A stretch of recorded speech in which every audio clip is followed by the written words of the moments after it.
Un día de inmensa expectativa y creo que ha sido plenamente satisfecha en cuanto a que ahora sabemos qué va a pasar con la Argentina. Por supuesto hay muchas discusiones, hay que mirar cómo reaccionan los protagonistas. En el gobierno, recién hablábamos con Gabriela Cerruti, da la sensación de que hay un acuerdo generalizado. Era el camino, era lo que había que hacer. No gusta. Hay cosas que no son buenas, por ejemplo, tener al Fondo Monetario Internacional cada 3 meses pidiendo datos de cómo va la movida. Vamos a ver, de todas formas, cómo el gobierno se comporta en cada una de las apariciones del Fondo Monetario Internacional. Seguramente no va a ser genuflexa la actitud del gobierno, pero hubiera sido muy lindo tenerlo al Fondo Monetario afuera. Son como un kraken, ese monstruo de los mares del norte de Noruega, de Suecia, mitológico, que atrapaba los barcos con sus tentáculos. Bueno, el Fondo Monetario Internacional volvió a atrapar a la Argentina, volvió a engullir a la Argentina, por ejemplo, como cliente. El fondo no tiene casi clientes, no los tenía hasta el préstamo que le dio a Macri. De verdad. En el mundo, el Fondo Monetario Internacional no tenía una gran presencia. Macri le volvió a dar relieve. Es una vergüenza tan grande lo que ha hecho Macri. Es un dolor tan profundo lo que le provocó a este país, que encima nosotros estábamos preparándonos para estar un poco molestos si finalmente en el acuerdo no se podía echar al Fondo Monetario Internacional. Lo cierto es que estábamos pendientes de cada palabra. Todo lo que se decía entraba en nosotros de una manera muy especial. Y quienes tenemos una responsabilidad en el contacto con ustedes, teníamos la misma avidez por escuchar a los que saben de este tema. Porque nosotros podemos tomar nota, podemos tener el entrenamiento que tiene usted en su casa, porque ha vivido circunstancias de esta naturaleza en muchas ocasiones. Pero no sabemos de verdad como para tener un comportamiento en el que drásticamente nos pongamos a opinar sobre un tema tan complejo como este. Así que esperábamos que hablasen aquellas personas que nos merecen confianza. No voy a esperar a Melconian. Esperaba Álvarez Agis, por ejemplo, y lo vamos a tener. Es decir, la gente de buena fe, la que no tienen un negocio detrás de los bonos, detrás de las deudas, o una pertenencia con un establishment que tiene un comportamiento muy mafioso y que, por supuesto, maneja todo a través de esos intereses. Entonces, todo esto llevaba unas cuantas horas y cuando está terminando el día, vamos estando poco a poco a buenas con lo que se hizo. Con un dolorcito acá, no cabe ningún tipo de dudas. Vamos a ver dentro de 3 o 4 meses, cuando venga la primera revisión, cómo se da y si esto que es un dolorcito se convierte en algo que no podamos sobrellevar o por el contrario, se apaga, porque la Argentina va dándose posibilidades muy buenas. Es muy interesante. ¿Dónde está la devaluación que siempre pide el Fondo Monetario Internacional? ¿Dónde está la reforma laboral que siempre exigen? ¿Dónde está la reforma previsional que normalmente encaran como la primera medida? No están. Evidentemente no están sobre la mesa. Esto, vamos a entendernos bien, esto es muy aliviador. Esto es algo que da esperanzas. Ayer nomás estábamos hablando del crecimiento de la Argentina, del crecimiento de la industria en muchísimos ítems. Para seguir creciendo, no se puede pensarlo con el dólar, el oficial, a 140, 150 como lo querían. Con el dólar a 105 y progresando 106, 107, 108 al cabo de semanas, se puede seguir comprando los insumos necesarios para que la industria se mueva. Si se mueve la industria, se mueve el trabajo. Si se mueve el trabajo, se mueve el salario. Si se mueve el salario, se mueve el consumo. Si se mueve el consumo, se mueve lo que llamamos crecimiento. Por eso es que el crecimiento para este año puede ser un poco superior. Basta de uno. Vamos a ir por partes, empezando, como corresponde, por lo que dijo el presidente de la República. Quiero anunciarles que el gobierno de la Argentina ha llegado a un acuerdo con el Fondo Monetario Internacional. Gobernar es un ejercicio de responsabilidad. Sufríamos un problema y ahora tenemos una solución. Teníamos una soga al cuello, una espada de Damocles, y ahora tenemos un camino que podemos recorrer. Sin acuerdo, no teníamos un horizonte de futuro. Con este acuerdo podemos ordenar el presente y construir un futuro. En comparación con otros anteriores que la Argentina firmó, Bueno, nosotros estábamos esperando datos, decíamos, está muy bien, presidente, pero son generalidades, lógico, así tenía que hablar él, y darle la responsabilidad al ministro de Economía. Entonces sí, llegó Martín Guzmán con una calidad para explicar temas engorrosos, bajarlos a nivel del entendimiento de uno, que finalmente es lo que llamamos la gente, que marcó la posibilidad de ir caminando en la comprensión de lo que nos estaba diciendo y en esos datos que nos permitíamos manejar recién grosso modo. Escuchemos a Martín Guzmán. Primero, nunca estuvo, digamos, ya se anunció en su momento, nunca estuvo en discusión que lo que se estaba negociando es un programa de facilidades extendidas. Claro que el programa de facilidades extendidas es para refinanciar los vencimientos del programa Stand-by que llevó a cabo el gobierno anterior. 2 años y medio es la duración del programa, son 10 revisiones. Segundo, el monto del financiamiento es equivalente a lo que fue el monto del financiamiento del programa Stand-by que sancionó el gobierno anterior. Eso es alrededor de 44.500 millones de dólares. Una vez que el programa esté aprobado, lo cual requiere en la República Argentina la aprobación del Congreso de la Nación y en el Fondo Monetario Internacional la aprobación del directorio, habrá un primer desembolso. Y luego, en cada una de las revisiones, habrá nuevos desembolsos. De lo que nosotros entendimos y lo que sobre todo dijo el CEPA, vamos a armar este cuadro que le permitirá, me parece, aspiro a eso, a usted entender cómo ha sido el acuerdo. Los logros, despejar vencimientos para crecer, despejar un horizonte incierto respecto de los acuerdos con el Club de París y con organismos multilaterales, evitar la puesta en marcha de reformas regresivas de carácter estructural, esto para mí es fundamental, la devolución de los pagos ya realizados en el orden de los 4.500 millones de dólares, una meta de déficit fiscal entre 2022 y 2024 realizable, que no supone recortes en el gasto social y en la masa salarial del sector público, y mantener la asistencia monetaria por parte del Banco Central en línea con el sendero fiscal acordado. ¿Qué es lo que no nos gusta? ¿Qué es lo que nos deja dudas?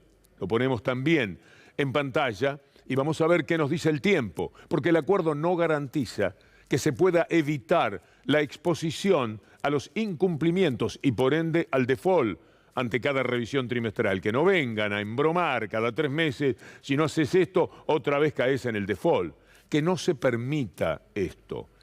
Y por último, el acuerdo no garantiza asegurar la sostenibilidad del endeudamiento después del 2025. La verdad es que esto es aliviador ahora en términos numéricos, económicos, pero para el 2025, lo que ha dejado este hombre de la reposera y esta gente que pulula por los medios de comunicación dando opiniones, diciendo con el mayor desparpajo, demoraron mucho en hacer el acuerdo. Estuvieron hasta anoche haciendo el acuerdo. ¿Qué querían? Que viniera el fondo y dijera, ¿qué les parece así, así? Y que lo iban a resolver de esa manera. Son muy insensatos. Son personas que no se mueven nunca de acuerdo a lo que de verdad nos pueda interesar como personas de bien. Están funcionando muy mal en términos humanos, ya no solamente en términos políticos. Mire lo que hace Clarín hoy con la opinión de Álvarez Agis. Es muy breve esto, tan solo para mostrar que son mafiosos hasta para estas cosas. Álvarez Agis, estoy tan sorprendido como cuando se anunció el acuerdo con el FMI por Macri. Entonces, estoy tan sorprendido. ¿Para bien? ¿Para mal? ¿En qué sentido estoy tan sorprendido? Bueno, está hablando de lo que significó la calidad del acuerdo, según Álvarez Agis. ¿Le sorprendió que el acuerdo fuera así de bueno? No sé si de plausible, porque aquí es muy difícil entusiasmarse y aplaudir nada. Acá uno puede, como con buena consideración, hace Álvarez Agis, es decir, esto está bien, acá tengo una preocupación, marcar cuáles son los datos más importantes. Vayamos a Álvarez Agis. Aquí estoy, te diría que igual de sorprendido de cuando vi el acuerdo que firmó Macri, pero por las razones inversas. cuando uno agarra el manual del fondo, y lo agarraba en 2018 y veía qué cosas podían pasar, bueno, se sorprendió porque el fondo nos dio 47.000 millones de dólares, porque fue un acuerdo desde todo punto de vista sorprendente para los estándares del fondo. Bueno, es igual de sorprendente, pero insisto, por las razones opuestas, que son positivas. Digo, si estamos consiguiendo un acuerdo con el fondo, primero, sin reformas estructurales, que es una manera elegante de llamar a la baja de las jubilaciones o a la flexibilización de los derechos de los trabajadores, y además el fondo está aceptando que Argentina tiene que gastar más plata, estoy muy sorprendido. Yo esperaba un acuerdo clásico, con alguna reforma estructural, con una baja del gasto importante, y que de vuelta me hubiese llevado a decir a mí, viste, a dar las malas noticias, diciendo, bueno, veo el acuerdo, pero la verdad que nos va a ir mal. Todo lo contrario, evidentemente, porque dice, estoy tan sorprendido como cuando Macri tomó el crédito, pero por las razones inversas. Frase que oculta, cuando toma las expresiones de Álvarez Agis, el grupo Clarín. Un tuit de Sergio Chousa, que también es de aquellos habilitados para ayudarnos a pensar. Nada para festejar. Hoy será solo el primer paso de un largo camino para salir del FMI, al cual nunca tendríamos que haber entrado, y entramos por esas sonrientes figuras que tenemos a la derecha. Camino que minimiza el sacrificio para el pueblo argentino. Minimiza el sacrificio para el pueblo argentino, que igualmente va a tener que pagar el préstamo político que le dieron a Macri. Admirable que en tan pocas palabras se pueda decir algo tan sensato, tan creíble y tan absolutamente cierto. Volvemos a Martín Guzmán. Quiero consultar si prevén algún tipo de cambios en la política de subsidios energéticos, cambios en cuanto a las tarifas, más allá de lo anunciado a fines del año 2021, justamente para continuar reduciendo el déficit. Gracias. Gracias por la pregunta. No, se sigue con lo anunciado. Es así. Después nosotros pensamos que había una discrepancia entre lo que decía Martín Guzmán, lo que dijo, y lo que es el comunicado del Fondo Monetario Internacional. Pero en algún sentido están hablando de lo mismo. Dice el ministro de Economía, no va a haber cambios de lo que ya hemos anunciado. Y lo que ya se ha anunciado es que va a haber un tipo de subsidio distinto para las calidades de ingresos que tienen las personas. Y me parece, hace 1000 años que venimos hablando de que es un disparate que muchos de ustedes, y quien les habla, tengan tarifas tan pero tan bajas. Es una vergüenza. Entonces, ya se anunció que se va a hacer de una manera distinta y también en función de los ingresos, de los metros cuadrados, de los lugares donde vivimos y demás. Me parece muy pero muy bien. Ahora veamos el comunicado del fondo, que parecía contradecir esto, y no es así. El FMI confirmó el acuerdo y anticipó una reducción de los subsidios energéticos. Sí, me lo van a reducir a mí, que no me lo debieron haber dado nunca. De eso se trata y esto es lo que se está diciendo. Vamos a recordar a quienes nos llevaron a esta situación, porque no se puede hablar de lo que hoy pasó sin lo que sucedió durante los 4 años del gobierno neoliberal. Veamos estas fotografías que nos están recordando quiénes son los responsables de toda esta situación que se dio desde el primer minuto del gobierno. Ahí están 3 protagonistas esenciales. Duhovne, el que tomó deuda con Macri porque decía que era muy bueno para la Argentina, que como no tenía deuda nueva, salvo aquella del 2001, porque por el contrario, el gobierno que lo antecedió había pagado deuda, era muy bueno el panorama, entonces podían pedir deuda.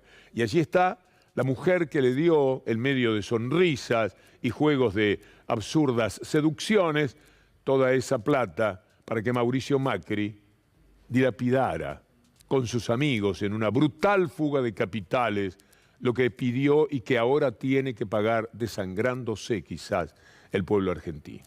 Y si no es desangrándose, si la expresión es exagerada, es porque el arreglo, el acuerdo, ha sido muchísimo más llevadero de lo que uno podía pensar si es que efectivamente no había más remedio que arreglar, porque lo otro era entrar al default. Una palabra que se manejó mucho estos días y que a algunos, pensando en la soberanía, en la dignidad, en ciertas formas de independencia, no le parecía una palabra desechable. pero que cuando tenemos que hablar seriamente de lo que padece la gente, de lo que tiene que enfrentar la gente, hubiera traído también muchos años de incertidumbre y de zozobra para la Argentina. Le mostré a 3 de los insensatos que tienen que ver con la brutalidad de la deuda que trajeron para la Argentina. Este señor también, cuando había una corrida tremenda, Caputo estaba en Brasil, en medio de la corrida, y le puso un chofer oficial a su vocera. Así han vivido, así, de esta manera. Ahí está uno de los responsables de la deuda. Ahí está alguien que, por otra parte, daba posibilidades a que fueran sus clientes, sus viejos clientes, que ahora vuelven a ser sus clientes, los que se beneficiaran con ese mundo de deudas, etcétera. Ahí está, ponele un momentito más, ahí está descansando, reposando el hombre que tomó un crédito a 100 años. Por supuesto, con la gente que a él le sirve. A los 10, 12 años ya estaban a buenas e iban a ganar 88 años, millones de dólares a costas de la Argentina. Esto es lo que nos han venido haciendo. Por lo tanto, cuando usted escucha que Clarín hoy, mire esto de Clarín, porque no hay mucho para decir, no tienen por dónde entrarle al acuerdo. Entonces, ¿qué hace la mafia? Cumbre de Juntos por el Cambio, por el acuerdo. Hablaron de buena señal, pero temen una bomba de tiempo para la próxima gestión, como aquella bomba de tiempo, ¿se acuerda?